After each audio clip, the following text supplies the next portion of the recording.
గోవిందగిరి స్వామి వారి యొక్క ఆశీస్సులతో గత 33 సంవత్సరాల నుండి ప్రతి గురు పౌర్ణమి సందర్భంగా అనేక కార్యక్రమాలు సంస్థ కార్యక్రమాలు చేస్తూ మరి కొంగు బంగారమైనటువంటి సాయిబాబా టెంపుల్లో ప్రతినిత్యం అన్నదానం జరుగుతుంటుంది. గురువారంలో భాగంగా కూడా మహా అన్నదానం జరుగుతుంటుంది. కావున ప్రతి ఒక్కరు కూడా ఇక్కడ మహా శివాలయము మరియు సాయిబాబా ఉంది, ధ్యాన మందిరం ఉంది. ఇక్కడ దక్షిణ దిక్కు చూసి హనుమాన్ టెంపుల్ ఉంటుంది. చాలా సౌకర్యాలు కూడా ఉంటాయి. కళ్యాణ మండపం కూడా ఉంది. కావున దయచేసి ప్రతి ఒక్కరు కూడా గ్రామాలలో పాడి పంటలు వండుతూ అందరూ ఆరోగ్యంగా ఉండాలని మనసారా కోరుకుంటాం. సాయిరాం సాయిరాం సాయిరాం.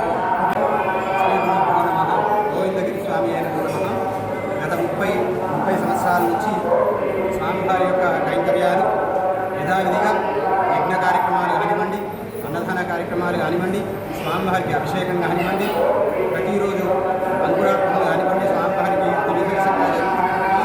ఈరోజు పౌర్ణ దినం కాబట్టి భక్తులు అధిక సంఖ్యలో పాల్గొని స్వామివారి యొక్క సేవలో ధరించి ప్రత్యేకంగా స్వామివారిని దర్శించుకోవడం జరిగింది. స్వామివారి యొక్క సేవలో మా సేవా సమితి సభ్యులు కానివ్వండి, సేవకులు కానివ్వండి, అందరూ అత్యుత్సాహంతో పాల్గొని అత్యంత వైభవంగా ఈ కార్యక్రమాన్ని నిర్వహించడం జరుగుతుంది.